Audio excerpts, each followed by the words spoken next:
Welcome back to the WPT Borgata Poker Open. I'm BJ Nemeth. And I'm Jeanine Deeb, and we just wrapped up day 3. It was a long day. We finally got down to 27, but it only took 14 hours. Only 14 hours. But we got there. Right. It actually took about 4.5 hours just to reach the money. 110 players got paid.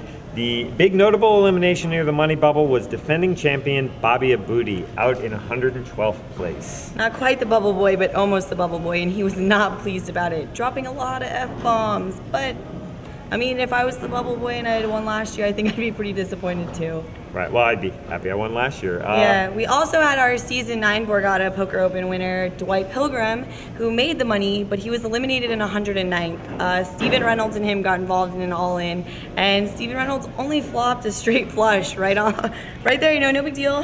Dwight No drawing dead on the surprises. flop. No drama for Dwight. Yeah, Steven Reynolds actually kept it going though, and we thought maybe he had a chance to make the 27, the last 27, but he ended up out in 30th, so he cashed, but fell a little short of reaching day 4. Yeah. Other notable players who finished in the money: music producer Irv Gotti picked up his second WPT cash here. Unfortunately, he didn't make it through the day, finishing 51st, but we do hope to see Irv back here when we're here in January for the WPT Borgata Winter Open. Right. And if you remember last night's recap, we did have the poker power couple, chip leader Orson Young and his girlfriend Cherish Andrews, who was also top 10 in chips.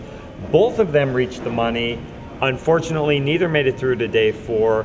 Orson busted in 73rd place. Cherish went a little bit further, finishing 45th. Yeah, and speaking of couples, we had a couple of brothers in the field. We had Vinny and Mukul. Muck Yes. is his name? Yes, Mukul is his real name. Everyone calls him Muck. Okay, go ahead. They both made the money, but then Muck actually was eliminated by his own brother, Vinny. But he was crippled by... Yeah, I saw the hand where he got it all in. Actually, Jeff Williams got it all in with ace-king against Muck's sixes. 1.5 million chip pot. Would have been a big pot for Muck, but he lost the race, and that crippled him. Crippled him for when he ran into his brother's pocket nines. Yeah, and the bad thing was that pocket sixes didn't work out for him in either situation, so... I'm sure At least Vinny put his brother's chips to good use. Vinny did make it through to the day. Through to day 4, 8th in chips. Yeah. I guess that takes us to who did make day 4 in addition to Vinny. We have chip leader Patrick Eskandar. He was one of the first players to cross 2 million, 2.5 million.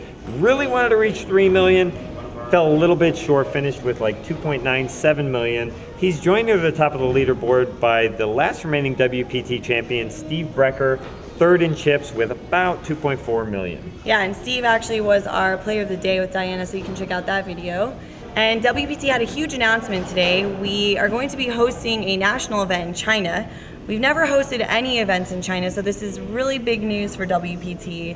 It's going to be at the MGM Grand Sanya property, which is in Hainan. It's an island. It's supposed to be beautiful, private beaches, beautiful golf course. So this is big news, and the event is going to be hosted in the middle of December, so it's kind of right around the corner.